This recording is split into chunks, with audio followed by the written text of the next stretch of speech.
Hi friends, part 2 हम start करने वाले हैं। ये आपका चैप्टर 1 के टर्मिनल क्वेश्चंस है और बुक के लास्ट के सबके टर्मिनल क्वेश्चंस है। और इससे पहले की जो चेक योर प्रोग्रेस है वो सारा हम डिस्कस कर चुके हैं पार्ट 1 में। पार्ट 2 में हमारा जो लास्ट क्वेश्चन रहेगा हमारा टर्मिनल क्वेश्चंस का चैप्टर 1 का, ये लास्ट क्वेश्चन। ये आपके न्यूमेरिकल एक्चुअली इसमें ए से लेकर एच तक 8 न्यूमेरिकल हैं बुक के लास्ट के, और इनका सोल्यूशन नहीं है तो इनको हम सॉल्व करेंगे। ठीक है, इनको हम देखेंगे। चलिए पहला न्यूमेरिकल देखते हैं क्या बोला है इसमें। पहला है कि TT buying rate for inward payment of USD 2,50,000 if interbank rate आपको ये दिया है, मार्च इतना दिया है। ठीक है, आपको टीटी बाइंग रेट बता रहा है कि कितना टीटी बाइंग रेट होगा। तो इनवर्ड पेमेंट का मतलब क्या? इनवर्ड पेमेंट का मतलब ये हुआ कि अगर इनके आपको ये जो टर्म्स है इनका मतलब समझ में आ जाए तो ये क्वेश्चन बहुत ज़्यादा ईजी है, इसमें कुछ खास है नहीं।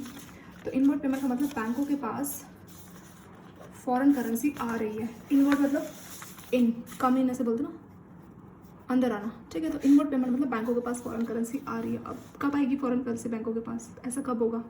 ऐसा तब हो सकता है कि आपका मान लीजिए कोई सन है वो फॉरेन कंट्री में जॉब करता है, मान लीजिए USA में उसकी जॉब है, तो सैलरी भी उसकी उसी डॉलर में होगी। मान लीजिए उसकी पर मंथ की सैलरी है $3,000 या $4,000, और वो $4,000 में से उसके जो बूढ़े माँ बाप इंडिया में रहते हैं, इंडिया में उनका अपना बैंकों में अकाउंट है, सेविंग बैंक उनके पेरेंट्स का, तो अपना 4,000 की सैलरी में से 1,000 या $500 हर महीने अपने पेरेंट्स को, बूढ़े माँ बाप को भिजवाता है ये सन।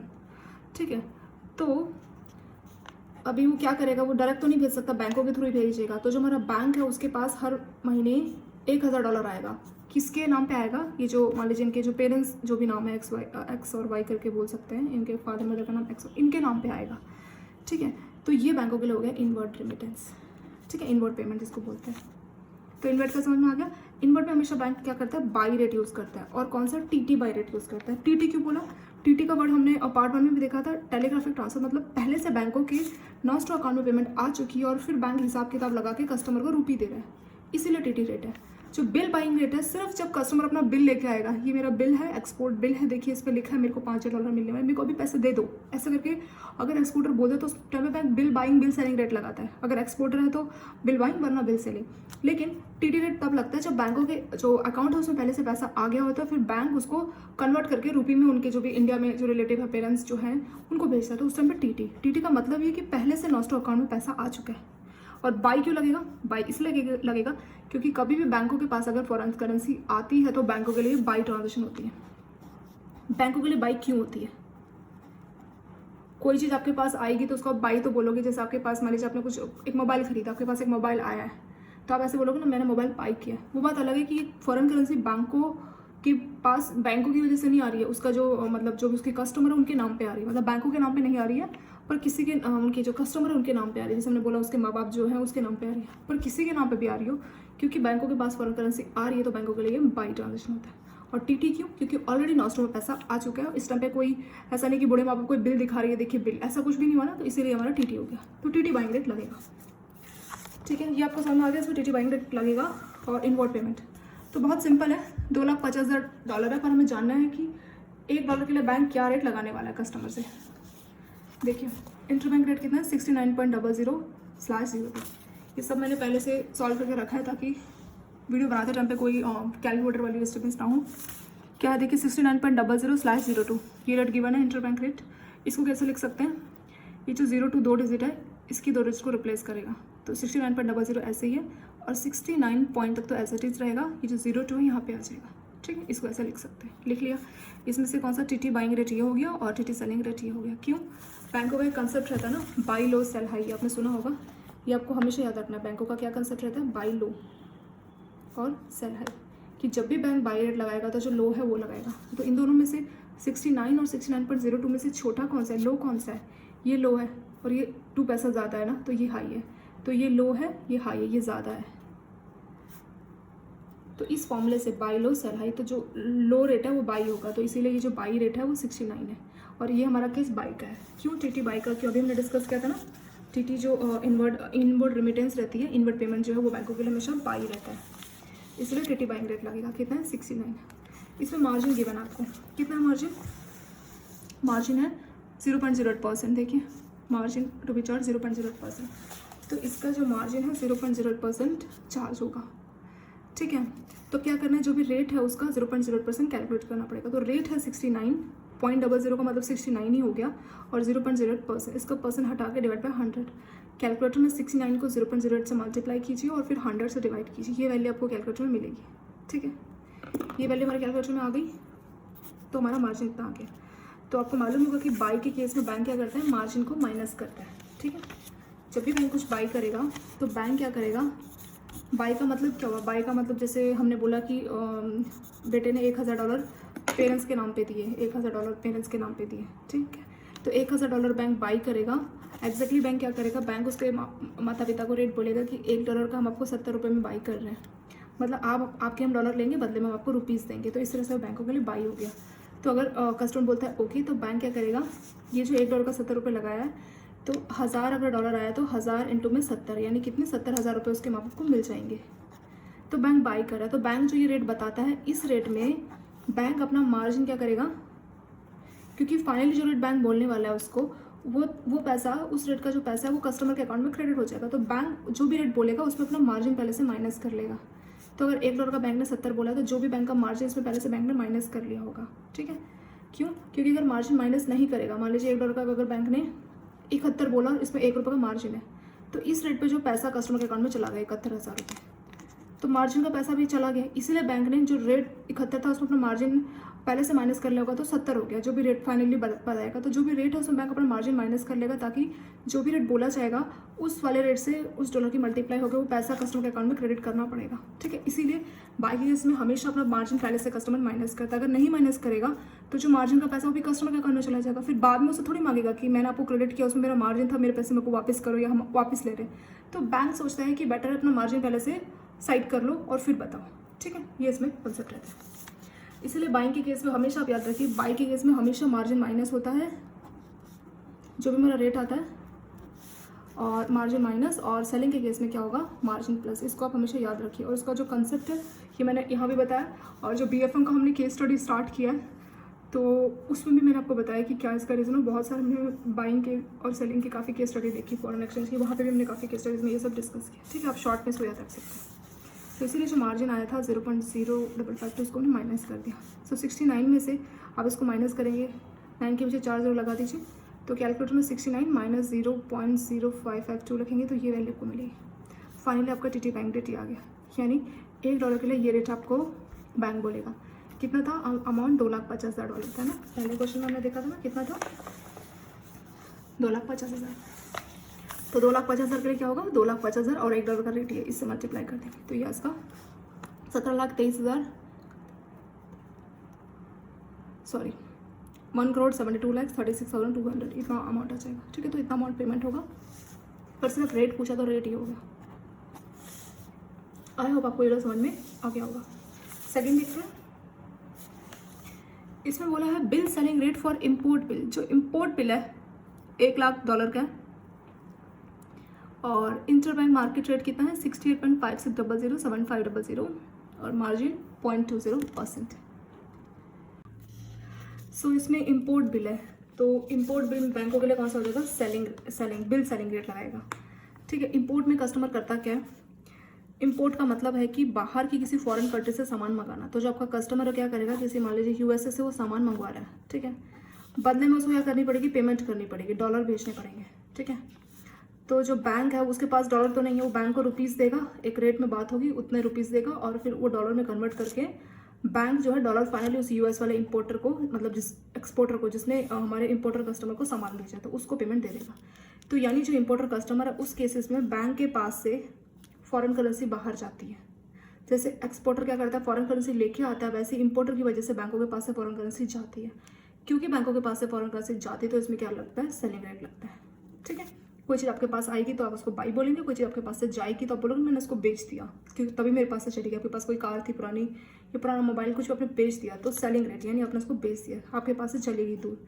तो बैंक की अगर बात करें तो वो फॉरेन करेंसी जो है, फॉरेन एक्सचेंज में वो डॉलर ये सब जो फॉरेन करेंसी उसको ही भेज सकता है, उसके पास आती है। उसका रीज़न हमेशा कस्टमर ही होगा। जैसे एक्सपोर्टर के केस में एक्सपोर्टर की वजह से फॉरेन करेंसी आ रही थी तो बाई हो गया। इंपोर्टर में कस्टमर, इस इंपोर्टर कस्टमर की वजह से, क्योंकि उसने बाहर से सामान मंगवाया तो उसकी वजह से फॉरेन करेंसी जा रही, तो हमेशा कस्टमर की वजह से ही रहता है। पर बैंकों के पास आ रहा है या जा रहा है मैं वो देखना है, तो उस सबसे मैं बाई और सेलर से रेट लगाना है, तो ये हो जाएगा selling rate, bill selling rate. ठीक है, तो सेकेंड क्वेश्चन यहाँ पे ये आपका सेकंड क्वेश्चन का सॉल्यूशन, ये हमने पहले से कर लिया था मैंने। तो बिल सेलिंग रेट आपका है, क्या रेट है 68.56005700 रेट है 56005700। इसको लिख लेंगे, कैसे लिखते हैं, ये जो इसकी 4 डिजिट है ये इसकी 4 डिजिट को रिप्लेस करेगा, बाकी सब एज इट इज़। तो ये तो एज इट इज़ रहेगा, स्लैश के बाद 68 पॉइंट तक तो सब सेम रहेगा। जो 5600 है 57 इसकी 4 डिजिट को रिप्लेस कर दिया, ठीक है। 2 रेट आ गए, छोटा कौन सा है 68.56 छोटा है, तो वही फिर से वही कंसेप्ट जो हमने क्वेश्चन नंबर 1 में बोला था, बाई लो सेल हाई। तो इसीलिए जो आपका ये रेट है बाई हो गया बिल बाइंग, और ये हो गया बिल सेलिंग। इसमें आपने बिल क्यों लगाया, क्योंकि इम्पोर्ट बिल था ना, इसीलिए बिल लगा, इसमें टीटी नहीं लगा। एज इम्पोर्ट बिल तो बिल सेलिंग रेट इसमें लगेगा, इम्पोर्ट है तो सेलिंग लगेगा, ठीक है। उसका रीज़न अभी हमने डायग्राम के थ्रू समझा था ना कि डॉलर जा रहा है इसलिए सेलिंग रेट लगेगा।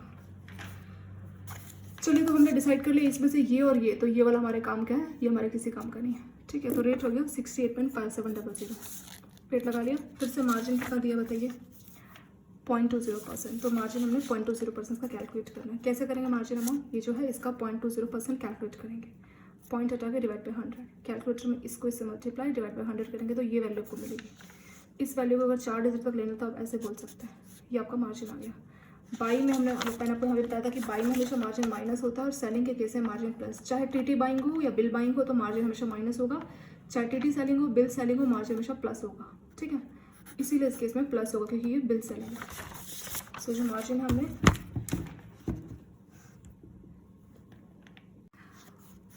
ये हमने देखा था ना कि जो सेलिंग हो, चाहे बिल सेलिंग हो टीटी सेलिंग हो, मार्जिन प्लस होगा। इसीलिए इस क्वेश्चन में आपका ये जो मार्जिन हमने कैलकुलेट किया था 0.1371, ये इसमें प्लस करेंगे, किसमें, जो हमारा रेट हमने डिसाइड किया था, यही हमने रेट डिसाइड किया था ना, तो इसमें हम इसको हम प्लस कर देंगे। तो अगर ये 0.1371 अगर आप ऐड करते हैं 68.5700 में तो ये वैल्यू मिलेगी आपको, ठीक है। फाइनली जो बिल सेलिंग रेट है ये आ गया। क्वेश्चन में तो पूछा था बस बिल सेलिंग रेट क्या है, तो आंसर सिर्फ ये हो गया।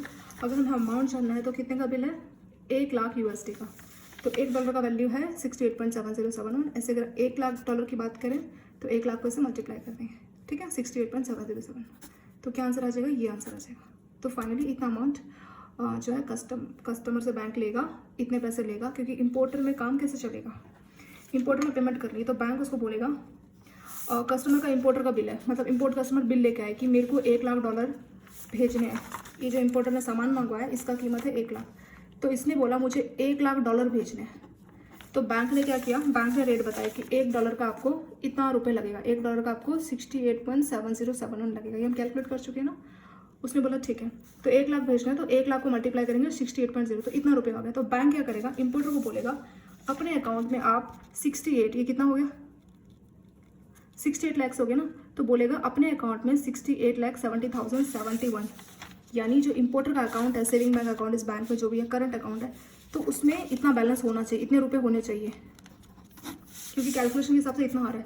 तो इंपोर्टर के केस में बैंक क्या करेगा, उसका जो सेविंग बैंक है, करंट अकाउंट है, इतने रुपए उसमें बैलेंस होना चाहिए, ठीक है, बैलेंस इतना होना चाहिए, तो इसको कर लेगा बैंक डेबिट, और क्रेडिट बैंक अपने अकाउंट में करेगा, और फिर कन्वर्ट करके जो है 1 लाख रुपए बैंक USA में जो इंपोर्टर का जो भी अकाउंट जहाँ से पेमेंट आई है वहाँ भेज देगा, ठीक है। ऐसे करके इसमें ट्रांसफर होती है। तो एक्सपोर्टर में क्या होता है, एक्सपोर्टर में जो एक्सपोर्टर का अकाउंट है वो करंट अकाउंट या जो भी है वो क्रेडिट होता है, और इंपोर्टर में उल्टा होता है, उसके अकाउंट को डेबिट करके फिर भेजा जाता है, ठीक है, क्योंकि उसको पेमेंट आ रही है तो एक्सपोर्टर के अकाउंट में रुपये कन्वर्ट होकर आएगा। इंपोर्टर के पास से डॉलर जा रहा है तो बैंक इंपोर्टर का जो अकाउंट है उसी को तो डेबिट करेगा उतने रुपये, और फिर जो भी रेट हुआ था उस हिसाब से उसको डॉलर में कन्वर्ट करके बाहर भेज देगा, ठीक है।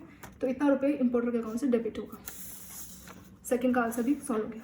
सी देख लेते हैं इसमें क्या बोला आपसे, तो फिर से इसमें टीटी बाइंग रेट आ गया, GBP ग्रेट ब्रिटेन पाउंड का कितना हो गया, इनबाउंड पेमेंट और USD INR और GBP USD का आपको रेट दिया है, और बोला है कि मार्जिन को आप इग्नोर कर दीजिए, मार्जिन को कंसिडर नहीं करना है, ठीक है। तो इसका सोल्यूशन हमने यहाँ पे क्या हुआ, क्या आपको रेट दिया है, USD बाई INR का क्या रेट है, ये रेट गिवन है 68.5052। इसको कैसे लिखेंगे, 68.50 स्लैश ये 52 उसकी 50 को रिप्लेस करेगा तो 68.52 आ गया, ठीक है। ऐसे ही GBP बाई USD दिया है, तो GBP बाई USD कितना है 1.6050/60, ये रेट है। अच्छे से लिखना चाहेंगे तो ये 60 इसकी 2 चीज़ को रिप्लेस करेगा, ठीक है। सो 1.60 तक तो सेम रहेगा। जो भी मेरा स्लैश के इस तरफ का होता है वो दूसरे के, जैसे मान लीजिए कुछ भी वैल्यू आपके स्लैश की तरफ बोले मान लीजिए कोई भी रेट दिया जैसे 70.4241 और यहाँ पे लिखा है 43, तो इसको लिखा कैसे जाता है अलग अलग करके, इसमें से बाई एक सेल लेंगे, कैसे लिखेंगे? तो क्योंकि इसकी 2 डिजिट है, स्लैश के बाद की 2 डिजिट स्लैश के पहले की 2 डिजिट को रिप्लेस करता है और बाकी सब सेम रहता है, तो इसमें तो कोई दिक्कत नहीं, तो पूरा रेट लिखा पड़ा है। इसको लिखने के लिए क्या करेंगे, जो 43 है वो इसकी स्लैश के जो इधर का नंबर है, स्लैश के इधर के नंबर को रिप्लेस करेगा, यहाँ से शुरू करेगा, 1 2 ऐसे काउंट करा, यहाँ से 1 2, ठीक है, यहाँ से नहीं काउंट करना, इधर से करना है, स्लैश के इधर का नंबर स्लैश के इधर, यानी स्लैश का राइट स्लैश का लेफ्ट, वो आपस में उसको रिप्लेस करते हैं। तो जो 43 और 41 को रिप्लेस करेगा, बाकी सब सेम रहेगा, सो 70.42 सेम रहेगा और 41 के बदले 43 आ जाएगा, ठीक है। मान लीजिए अगर ऐसा होता 70.4246 और यहाँ पे सिर्फ 2 होता, सिर्फ एक ही होता, तो क्योंकि एक डिजिट है तो स्लैश की इस तरफ की एक डिजिट को रिप्लेस करेगा, तो ये रेट हो जाएगा 70.4246 स्लैश यहाँ तक तो सेम रहेगा 70.424 तक, जो 2 है वो सिर्फ 6 को रिप्लेस करेगा, आ गया रेट एक बाई रेट एक सेलिंग, ठीक है। इस तरह से जो रेट चलता है, ये तो मैंने जिस एग्जांपल के लिए बताया, बाई आपका लोअर सेलिंग है, जो आपका कंसेप्ट है वो तो रहता ही रहता है, ठीक है। तो वैसे ही इसमें भी होगा, जीपी बाई यूएसडी का क्या रेट है, जीपी बाई यूएसडी का जो है 50 और 60 का रेट हमने लिख लिया। इसमें से कौन सा लेना है, टीटी बाइंग रेट है ना, ठीक है, तो हमें इसमें से बाइंग रेट लेना पड़ेगा, क्यों, क्योंकि टीटी बाइंग रेट हो रहा है, तो बाई लो सेल हाई, तो इसमें से कौन सा लेंगे, ये वाला लेंगे, छोटा है ना बाई लो, और यहाँ पे कौन सा लेंगे, ये, क्योंकि ये छोटा है, ठीक है। तो इसको हम ऐसे लिख लेते हैं, हमें क्या चाहिए, हमें चाहिए जीबी बाई आईएनआर, तो हम ऐसे करेंगे, जीबी बाई आईएनआर को हम लिखेंगे USD by INR into GB by USD, मतलब इनको आपस में मल्टीप्लाई कर देते हैं। जब इनको आपस में मल्टीप्लाई करोगे तो जो उसकी राइट साइड है वही मल्टीप्लाई होगी। इसको हम नीचे ऐसे लिख लेंगे कि यूएसडी बाई आईएनआर का रेट हो गया कितना है, 68.50, और वैसे ही हम लिखेंगे जीबी बाई यूएसडी का रेट हो गया, कितना हो गया rate, buy low sell high ना, तो छोटा है, क्योंकि ये टीटी बाइंग रेट हमें लेना है इस क्वेश्चन में, इसलिए जो बाई रेट है यानी कि जो छोटा रेट है वो ले रहे हैं, ठीक है। ये टीटी बाइंग का केस है, तो हमें बाई रेट ही कंसिडर करना है, सेलिंग को हम इग्नोर करेंगे, इसलिए हम इसको और इसको इग्नोर करेंगे, इसको लेंगे। सो 1.6050 हमने दोनों के बाइंग रेट ले लिए, टीटी बाइंग। अब हमें क्या चाहिए, अब हमें चाहिए जीबी बाई आईएनआर, क्यों, क्योंकि जो बिल है वो जीबीपी यानी ग्रेट ब्रिटेन पाउंड में, इसीलिए, और रुपये को कन्वर्ट करना है। सो जीबीपी बाई आईएनआर को हम ऐसे लिख सकते हैं, GBP by USD into USD by INR. ऐसा क्यों लिखा है, क्योंकि यूएसडी से यूएसडी कैंसिल होगा, तो फाइनली जीबीपी बाई आईएनआर आ गया ना, इसलिए जीबी बाई आईएनआर को हमने ऐसे लिखा है।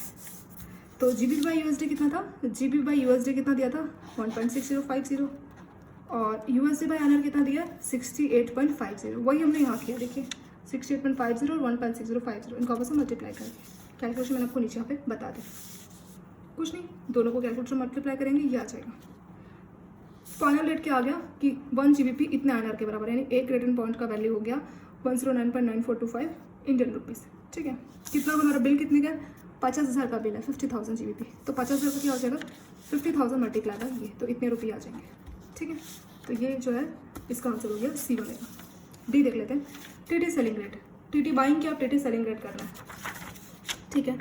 और अभी क्या है, जापानीज येन का है, और इफ़ यूएसडी बाय आईएनआर और यूएसडी बाय जापानीज येन और नो मार्जिन और रुपये अमाउंट आपको बताना कितना होगा, ठीक है। इसको कैसे कैलकुलेट करेंगे, इसको हम ऐसे कैलकुलेट कर सकते हैं, देखिए पहले आपको जो रेट गिवन है आप उसको कैलकुलेट कीजिए। तो यूएसडी बाय आईएनआर गिवन है, कितना है, ये वैल्यू गिवन है 67.9400 / 9450 लिख लिया, और 67.9400 67.9450, ठीक है। ये हो गया बाई, ये हो गया सेलिंग, ठीक है। यूएसडी बाय आईएनआर ये हमारा हो गया 67 बाई रेट क्यों ले रहे हैं, सॉरी इसमें सेलिंग रेट क्यों ले रहे हैं, क्योंकि टीटी सेलिंग वाला क्वेश्चन है ना, क्वेश्चन में साफ लिखा है टीटी सेलिंग रेट बताना आपको, इसलिए हम जो सेलिंग वाला है ये रेट ले रहे हैं। और वही concept buy low sell high, तो छोटा बाई और ये सेल बड़ा, तो इसलिए हमने यूएसडी बाय आईएनआर का ले लिया। ऐसे दूसरा पार्ट है इसका, USD bye JP Japanese yen 116.50 और 55, 116.50/55, तो जो 55 है इस 50 की 2 डिजिट को रिप्लेस कर देगा, तो ये तो एज इट इज रहेगा, और ये रहेगा 116.55।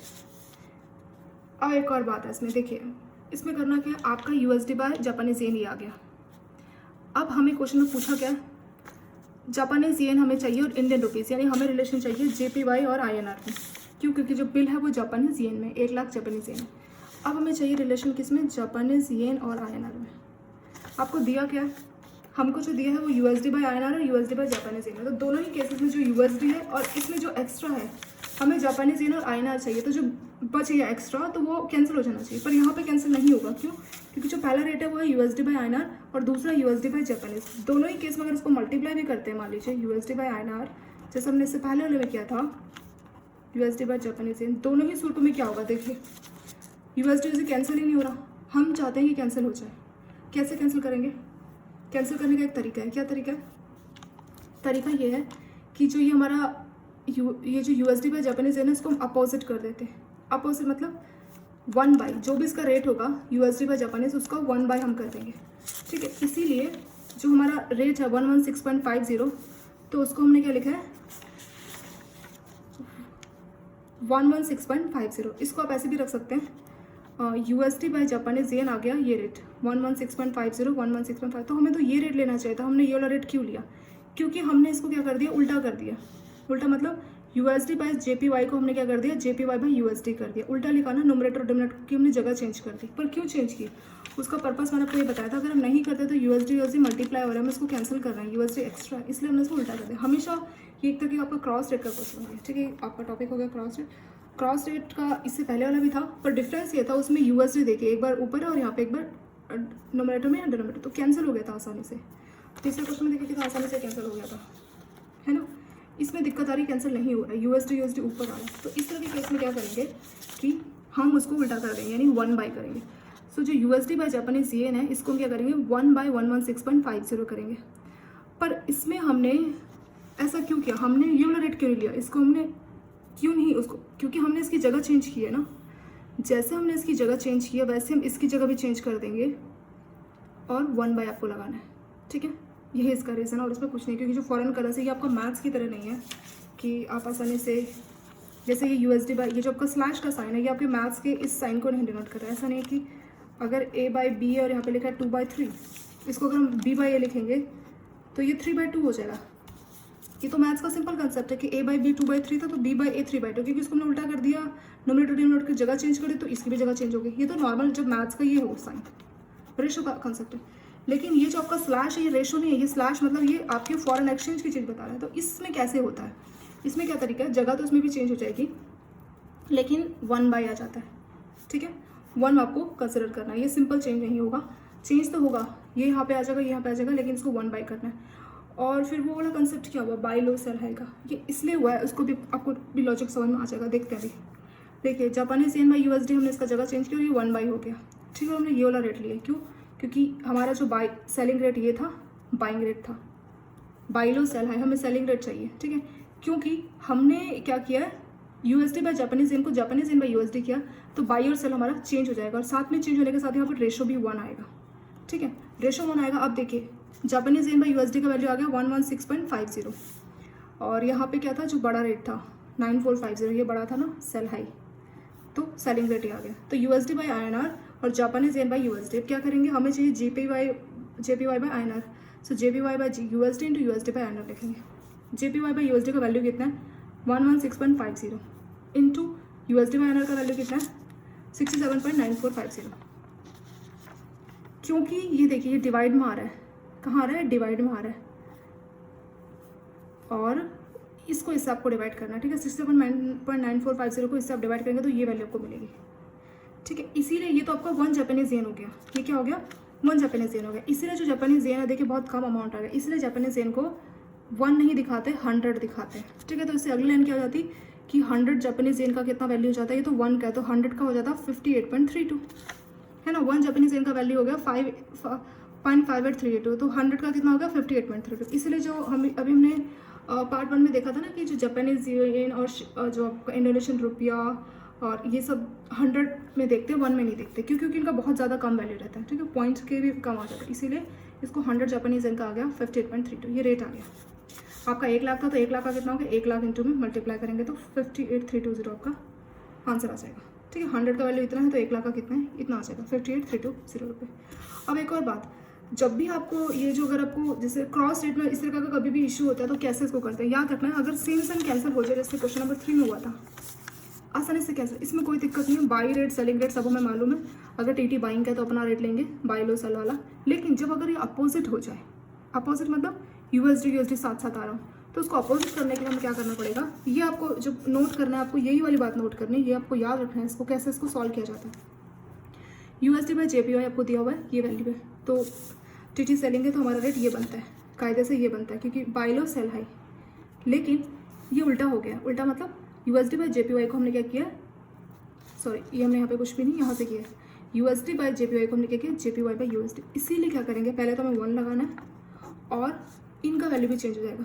जो बाई, जिसको हम बाई बोल रहे थे उसको हम सेलिंग बोलेंगे, जिसको हम सेलिंग बोल रहे थे उसको हम बाई बोलेंगे, ठीक है। तो बाई हमने इसको बोला था ना और सेलिंग इसको बोला था, तो उल्टा हो जाएगा क्योंकि ये जब चीज़ चेंज होगी तो ये वाली चीज़ भी चेंज होगी और 1 आपको लगाना है, ठीक है। 1/116.50 ये आपका रेट आ गया JPY/USD। दो चीज़ें, 1 तो लगेगा और दूसरी चीज़ ये आपको रेट बतानी है, ठीक है। 116.52 क्योंकि ये बाई था ये सेल था ना, तो बाई और सेल भी चेंज हो जाएंगे क्योंकि USD और JPY चेंज हुए तो ये दोनों भी चेंज हो जाएंगे क्योंकि ये आपका मैथ्स का रेशो नहीं है। मैथ्स का रेशो जो होता तब तो सिंपल था कि A/B B/A 3/2 का, लेकिन ये मैथ्स का रेशो नहीं है, ये स्लैश जो है फॉरेन एक्सचेंज है। तो फॉरेन एक्सचेंज में क्या कंसेप्ट रहता है, जो बाई है जो सेलिंग है उनका भी चेंज हो जाएगा और हमें सेलिंग चाहिए, तो सेलिंग रेट ये था क्योंकि बाई लो सेल हाई, अब ये हो जाएगा सेलिंग रेट, ठीक है। कब, जब USD/JPY को हमने नोमीनेटर डिनोमिनेटर की जगह चेंज करना क्योंकि हमें एक जगह पे USD को नोमीनेटर में चाहिए, एक जगह पे डिनोमिनेटर में चाहिए और JPY हमें ऊपर चाहिए। क्यों, क्योंकि रेट पूछा ना, जो वैल्यू थी वो 1000 JPY में, तो हम जानना चाह रहे हैं कि JPY/INR क्या है। तो JPY हमें ऊपर चाहिए और INR कितना है, ऐसे में चाहिए, नोमीनेटर में चाहिए। इसीलिए जो जापानीज येन है, ये जो वैल्यू है ये हमें चाहिए, ठीक है। तो जापानीज येन बाई USD क्या हो जाएगा 1/111.116.50, ठीक है। दोनों को मल्टीप्लाई कर दिए तो इस तरह से आपका करेक्ट आंसर इसमें सॉल्व हो गया। आई होप आपके 4 क्वेश्चन समझ में आगे होंगे डी तक। अब हम नेक्स्ट क्वेश्चन देख लेते हैं, क्वेश्चन नंबर E। इसमें क्या बोला आपको, इसमें आपको 3 मंथ्स का प्रीमियम इस तरह से आपको दिया हुआ है। 5th क्वेश्चन, आपको फॉरवर्ड परचेज बुकिंग करनी है यानी फ्यूचर की किसी डेट के, $1,00,000 है USD और 3 मंथ यानी पूरे मंथ जो है 3rd मंथ बाद डिलीवरी रहेगा। ये आपका स्पॉट रेट गिवन है, कितना है ये फॉरवर्ड परचेज। तो फॉरवर्ड परचेज में क्या होगा कि बैंक परचेज कर रहा है, ये जैसे हमने एक्सपोर्ट में समझा था ना वैसे हमारा फॉरवर्ड परचेज है। तो फॉरवर्ड परचेज में क्या होता है, बैंक फॉरेन करेंसी परचेज कर रहा है, परचेज को आप ऐसे बोल सकते हैं बाई कर रहा है, तो इसमें बाई रेट लगेगा, ठीक है। फॉरवर्ड परचेज है, फॉरवर्ड बाई, तो बाई रेट इसमें लगेगा। रेट गिवन क्या है, रेट गिवन है इसमें हमारा जो स्पॉट रेट है। मैंने कहा था ना कि जो भी आपका फॉरवर्ड रेट कैलकुलेट होता है, 1 महीना फॉरवर्ड 2 महीना, वो हमेशा हमारे स्पॉट रेट पे कैलकुलेट होता है। तो स्पॉट रेट कितना गिवन है, ये गिवन है 68 पॉइंट, 5वां क्वेश्चन करना 68.7850 और 7950, ठीक है। ये हमारा स्पॉट रेट है, देख लिया हमने, ठीक है। अब इसको अलग करके रख लेते हैं, जो 7950 इसकी 4 डिजिट को रिप्लेस करेगा, बाकी सब सेम। सो 68.7 पॉइंट तक सेम रहेगा, 79, तो ये हमारे 2 रेट आ गए। कौन सा लेंगे, बाई एक है सेलिंग, तो जो छोटा है ये छोटा है तो ये बाई होगा, ये सेलिंग रेट होगा, ठीक है। ये बाई हो गया और ये हमारा सेलिंग रेट हो गया, क्योंकि हमारा क्वेश्चन किसका है, साफ साफ लिखा है फॉरवर्ड परचेज, तो ये क्वेश्चन हमारा परचेज का है। परचेज को क्या बोलते हैं, बैंक ने परचेज किया यानी बैंक ने बाई किया, बैंक के पास आया, क्योंकि बैंकों के पास फॉरेन करेंसी आई तो बैंकों के लिए बाई हो गई है, ठीक है। कोई चीज़ आपके पास आती है तो वो बाई होता है। बाई रेट ये है 68.7850, रेट हमने देख लिया, ठीक है। अब ये कितना बोला है कि कब डिलीवरी में, 3rd मंथ, 3 मंथ बाद फाइनली जो है मिलना है पैसा, 3 मंथ और फुल मंथ है। अगर आधा मंथ तो हम कंसिडर करते हैं ना, ये हमने केस स्टडी में भी देखा है, आधे मंथ में हमें देखना पड़ता है क्या उसका हिसाब है, पर अभी फुल मंथ है तो कोई दिक्कत नहीं है। 3 मंथ का कितना प्रीमियम दिया और 3 मंथ बोला और फुल मंथ, तो ये तो हमारे किसी काम के नहीं, सिर्फ दिया है, ये सिर्फ नाम ही नाम का है, किसी काम का नहीं है। तो 3 मंथ है, डायरेक्ट हम उसको देखेंगे 2500 2550। करेंसी किस में, प्रीमियम में, डिस्काउंट में। जब भी करेंसी में जो 2 वैल्यू दे रखी होती है, 1 मंथ 2 मंथ कुछ भी, अगर वो इंक्रीजिंग ऑर्डर में है तो प्रीमियम में होती है और अगर वो डिक्रीजिंग ऑर्डर में तो डिस्काउंट। जैसे मान लीजिए कोई करेंसी दे रखा है, ऐसे लिखा है 20-25, तो इंक्रीजिंग ऑर्डर में ना, यानी ये प्रीमियम में। अगर ऐसा दिया होता 25-20 तो डिक्रीजिंग ऑर्डर में, देखिए 25 के बाद 20 दिया हुआ है तो ये डिस्काउंट में। तो जब भी करेंसी इंक्रीजिंग ऑर्डर में उसको प्रीमियम बोलते हैं और प्रीमियम के केस में हमेशा प्लस करते हैं। जो भी स्पॉट रेट है उसमें प्लस करेंगे तो 3 मंथ का रेट निकल के आता है, और डिस्काउंट के केस में माइनस करते हैं। किसमें प्लस किसमें माइनस, स्पॉट रेट में। स्पॉट रेट से कैलकुलेशन की जाती है हमेशा फॉरवर्ड की, ठीक है। तो जो स्पॉट रेट दिया है उसमें प्लस करेंगे अगर करेंसी प्रीमियम में है, और 3 मंथ का जो भी आपको रेट दिया है, और अगर डिस्काउंट में है तो माइनस करेंगे। इसमें आप डिसाइड कीजिए प्रीमियम में डिस्काउंट में। ये 2500 या 2550 है, तो देखिए इंक्रीजिंग ऑर्डर में, तो इसलिए प्रीमियम में, क्योंकि प्रीमियम में तो इसमें हम क्या करेंगे, प्लस करेंगे। और प्लस का पहला लेटर भी हमारा पी होता है और प्रीमियम का पहला लेटर भी पी है। इस तरह से भी आप इसको याद रख सकते हैं। ठीक है। तो कौन सा रेट लगेगा, ये यहाँ पे कौन सा लिया था, परचेज था तो हमने बाई रेट लिया था ना, इसीलिए यहाँ पे भी यही रेट लगेगा जो यहाँ पे है। स्लैश के लेफ्ट वाला आपने रेट दिया ना बाई, तो यहाँ पे भी स्लैश के लेफ्ट वाला ही रेट लगेगा। तो जो भी रेट दिया होता है उसके हिसाब से, तो यहाँ पे अगर आपने ये रेट लिया तो यहाँ पे भी आपको लेफ्ट साइड वाला ही रेट लेना है, क्योंकि परचेज था तो हमने ये रेट लिया है, क्योंकि बाई लो था तो ये वाला कंसेप्ट यहाँ चला, क्योंकि हमने स्लैश के लेफ्ट वाला लिया तो यहाँ पे भी लेफ्ट वाला ही लेंगे, यानी 2500 प्लस करेंगे माइनस, प्रीमियम है तो हमने देखा ना पी यानी प्लस, तो ये 2500 में ऐड करना है। कहाँ पे 7850, तो 68.7850 ये पैसे में दिया हुआ है, 4 डिजिट ना, ये पैसे में दिया हुआ है 7850, तो यहाँ पे आ जाएगा 0.25 प्लस क्यों करना है, क्योंकि प्रीमियम में है, इसमें ऐड करेंगे तो ये वैल्यू आ जाएगी। तो 3 मंथ का फॉरवर्ड रेट क्या आ गया, 69.0350 रेट हमने कैलकुलेट कर लिया। अब क्या करना है, कितने का बिल है बताइए, 1 लाख USD, तो हमने 3 मंथ का $1 का रेट निकाला, $1 का कितना रेट आया 69.0350, तो 3 मंथ का कितना आ जाएगा, सॉरी 3 मंथ का रेट यह आया, तो 1 लाख का कितना हो जाएगा, $1 का वैल्यू 69.0350 3 महीने बाद, तो 1 लाख का हो गया, 1 लाख इंटू में 69.0, तो इसको मल्टीप्लाई करेंगे, ये आपका आंसर आ गया 69,03,500। ठीक है, तो ये आपका ई वाला क्वेश्चन भी सॉल्व हो गया। अब नेक्स्ट क्वेश्चन एफ है, नेक्स्ट है हमारा एफ, इसमें यह है फॉरवर्ड सेल कॉन्ट्रैक्ट है $5 लाख का USD, डिलीवरी कब है 2nd मंथ और पूरा मंथ है फुल मंथ, और spot and forward rate are same as given in E. अभी हमने ऊपर क्वेश्चन सॉल्व किया ना, क्वेश्चन नंबर ई, तो बोल रहा है कि स्पॉट रेट और फॉरवर्ड रेट वही लेने हैं। स्पॉट रेट यानी कि आपको जो USD INR का स्पॉट रेट ये गिवन है, और फॉरवर्ड यानी 1 मंथ का फॉरवर्ड प्रीमियम, 2 मंथ का, 3 मंथ का, तो ये डेटा आपको ऊपर वाला ही यूज़ करना है। और क्या बोला इसमें, ठीक है, E above and margin 0.15% to be charge. ऊपर क्या था ई क्वेश्चन में जो हमने सॉल्व किया था फॉरवर्ड परचेज, तो बोला था इग्नोर मार्जिन, तो मार्जिन को इग्नोर कर दीजिए। इसमें बोल रहे हैं 0.15% का मार्जिन आपको कंसिडर करना है, ठीक है। और बाकी का जो डेटा है स्पॉट रेट और फॉरवर्ड प्रीमियम वो सब आपको ऊपर का ही यूज़ करना है। पर इसमें डिफरेंस क्या है, डिफरेंस एक तो इसमें USD $5 लाख है और उसमें USD 1 लाख था, ठीक है, तो हम 5 लाख ही यूज़ करेंगे एफ क्वेश्चन के लिए।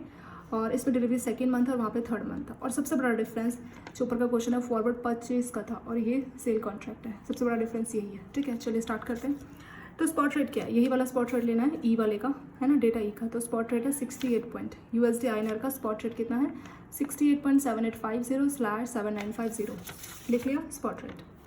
इसको कैसे लिख सकते हैं, ये 4 डिजिट इसकी 4 डिजिट को रिप्लेस करेगा तो 7850 क्या हो जाएगा, 68 पॉइंट तक तो सेम रहेगा यहाँ पे भी, और जो 7950 ये 4 डिजिट इसकी 4 डिजिट को रिप्लेस कर देगी, ठीक है। 7950 2 रेट आ गया, एक ये कौन सा लेंगे, ये बाई रेट हो गया हमारा, और ये कौन सा सेलिंग रेट हो गया। बैंक कौन सा लॉजिक लगाते हैं, बाई लो सेल हाई ना, ठीक है। और ये कौन सा है, इस क्वेश्चन में साफ लिखा है फॉरवर्ड सेल कॉन्ट्रैक्ट, तो इस केस में क्या सेलिंग रेट लगेगा, ठीक है, सेल कॉन्ट्रैक्ट। और ये छोटा है, देखिए 7850 छोटा है, स्पॉट रेट में कौन सा छोटा है 68.7850 छोटा है, ये लो रेट है, और 7950 68.79 ये बड़ा है, इसलिए ये लो रेट है और ये हाई रेट है, ठीक है। So by low sell high, अगर बाई रेट लगाना है तो ये वाला रेट लो, अगर सेलिंग रेट लगाना है तो ये, क्योंकि ये सेल कॉन्ट्रैक्ट है तो सेलिंग रेट लगेगा, इसलिए हम ये वाला रेट लेंगे, ठीक है। स्पॉट में ये वाला हमारे किसी काम का नहीं है, सिर्फ हम ये वाला लेंगे। सिंस फॉरवर्ड सेल कॉन्ट्रैक्ट से स्पॉट रेट कितना है 68.7950। यहाँ पे फॉरवर्ड लिखने का जरूरत नहीं था, अगर कोई भी सेल कॉन्ट्रैक्ट भी होता सिंपल तब भी हम यही रेट लेते हैं। चलिए अब मार्जिन देख लेना, तो जब भी हमारा ये मार्जिन और प्रीमियम दिया तो आपकी मर्जी रहती है कि आप पहले मार्जिन कंसिडर कर लिया प्रीमियम, पर बेटर यही है कि आप स्पॉट रेट में पहले अपना मार्जिन को कंसिडर कीजिए, और फिर जो भी रेट है उसमें तो प्रीमियम है तो प्लस कर दीजिए, अगर डिस्काउंट है तो माइनस कर दीजिए, ठीक है। ये आप लॉजिक लगाइए। इंटरेस्ट है तो उसके बाद आप इंटरेस्ट वो सब देख लीजिए, इंटरेस्ट है कमीशन। तो इसमें मार्जिन कितना दिया आपको 0.15%, तो मार्जिन 0.15%, तो जो स्पॉट रेट है उसका 0.15% हमें कैलकुलेट करना होगा। सो 68.7950 का 0.15%, इसका परसेंट हटा के डिवाइड में 100 लग गया।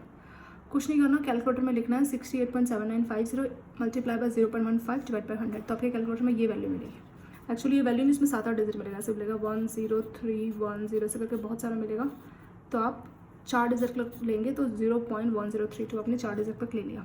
अब क्या करना है, सेल के केस में मार्जिन हमेशा प्लस होता है और बाई में माइनस होता है, हम पहले भी कई बार देख चुके हैं, ठीक है। तो इसीलिए जो मार्जिन है इसको उसमें ऐड करना है, किस रेट में, जो स्पॉट रेट था। तो स्पॉट रेट हमारा जो था और जो हमने मार्जिन अमाउंट कैलकुलेट किया इसको हम प्लस कर देंगे, ये मार्जिन इस स्पॉट रेट में प्लस हो जाएगा। इनको आप प्लस करेंगे तो ये वैल्यू मिलेगी 68.8982। तो फाइनली हमारा जो मार्जिन ऐड होने के बाद जो हमारा रेट है ये आ गया। अब क्या करना है, हमें 2 मंथ का फॉरवर्ड है, ये तो हमने बस स्पॉट में मार्जिन कंसिडर किया, अभी मार्जिन के बाद क्या करना है, अभी तो हमने इतना काम किया, अभी हमें प्रीमियम और डिस्काउंट देखना है। इसके लिए हमें 2nd मंथ फॉरवर्ड बोला है ना, देखिए एफ में क्या बोला है डिलीवरी सेकंड मंथ, तो हमें सेकंड मंथ का लेना पड़ेगा। तो डेटा हमें बोला था कि ऊपर का यूज़ करें, तो 1 मंथ, 2 मंथ, 3 मंथ, तो हमें सिर्फ सेकंड मंथ का लेना है। ये और ये हमारे किसी काम का नहीं है। तो सेकंड मंथ का कितना दिया है और फुल मंथ है तो पूरा हम लेंगे। 2 मंथ का कितना दिया है 0.1600 और ये आपका जीरो गलत है, इसको आप इग्नोर कीजिए, /1700, तो ये रेट है 1670। अब ये प्रीमियम में है या डिस्काउंट में? अगर इंक्रीजिंग ऑर्डर में होता है तो प्रीमियम में होता है। 1600 से 1700 ये क्या इंक्रीजिंग ऑर्डर है ना।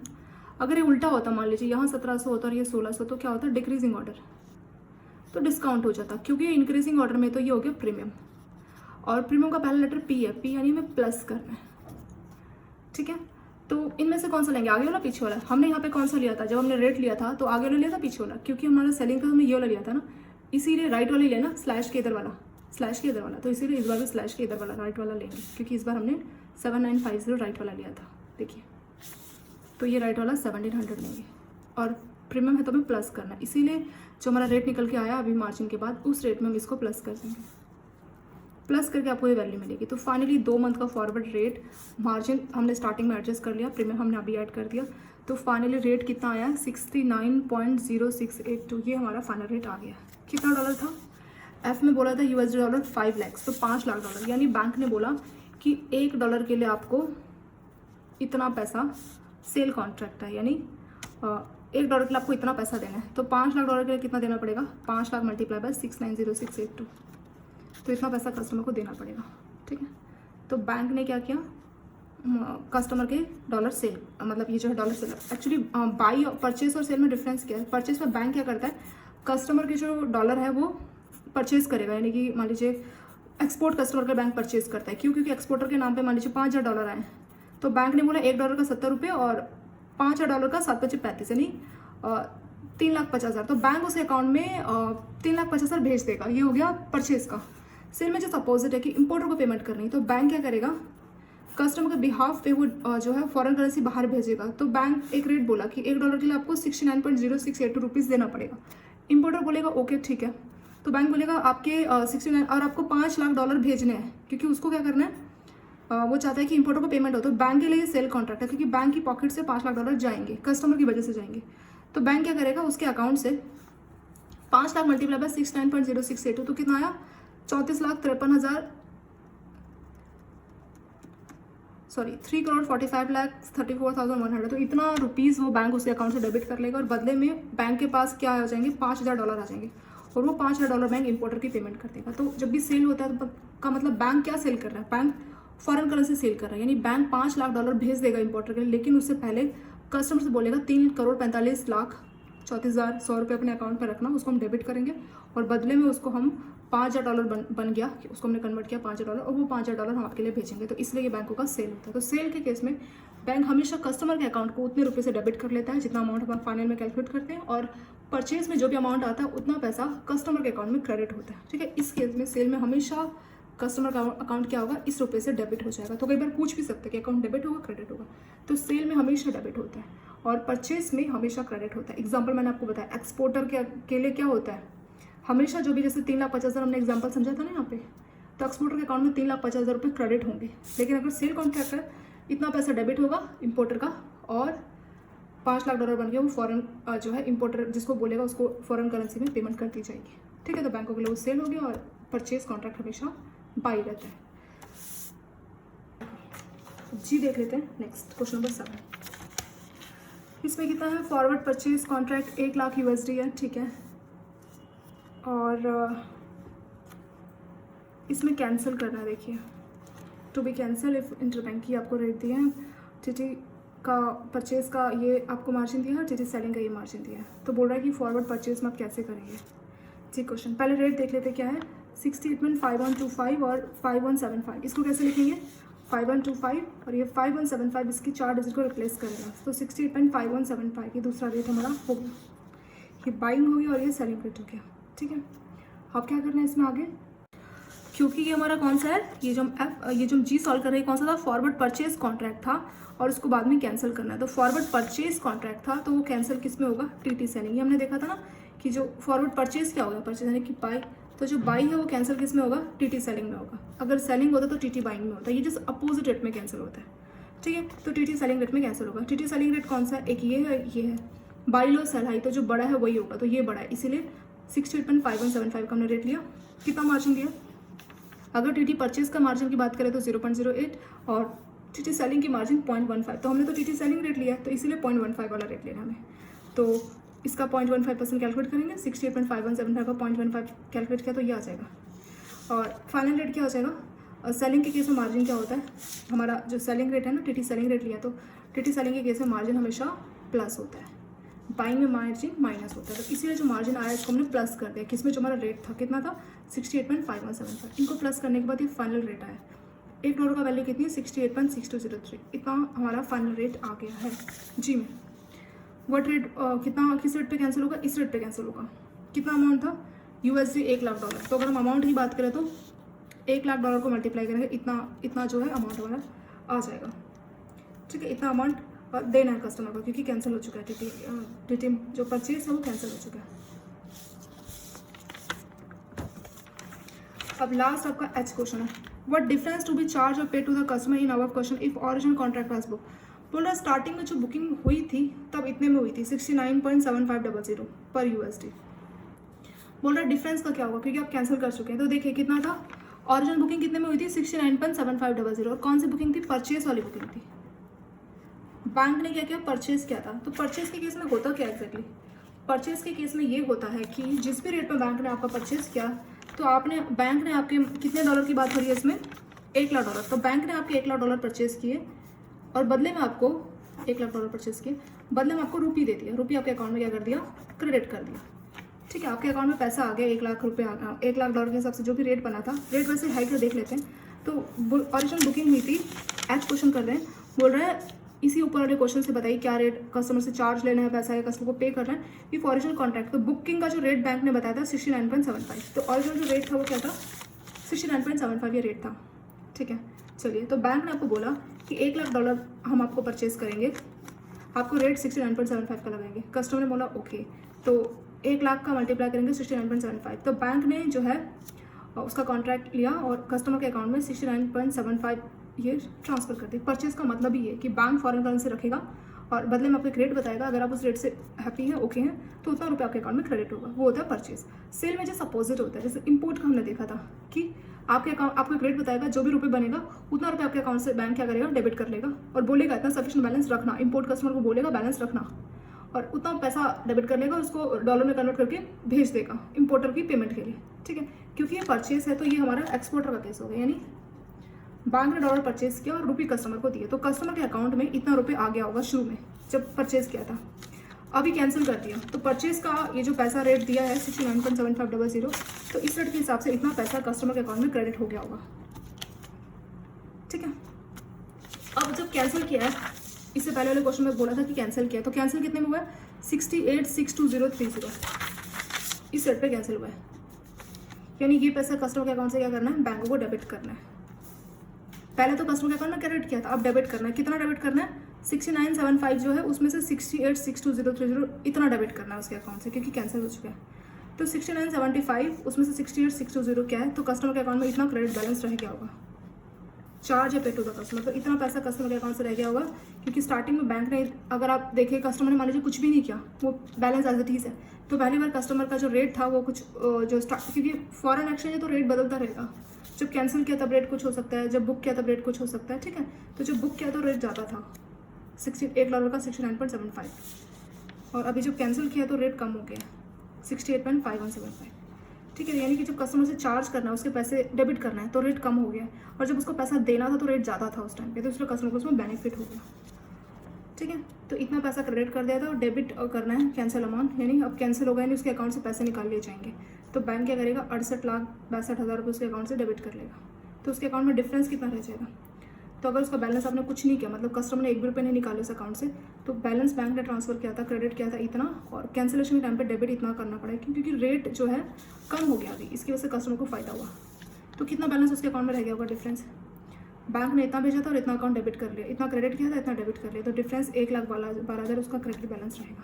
ठीक है, कुछ भी कस्टमर को चार्ज नहीं करना, कुछ भी नहीं करना, एक तरह से बैंक ने एक्स्ट्रा कस्टमर को पे किया है, पे कर दिया था बैलेंस। ठीक है, तो ये आपका आज क्वेश्चन भी सॉल्व हो गया। आई होप आपको ये क्वेश्चन का जो आंसर है ये समझ में आया होगा।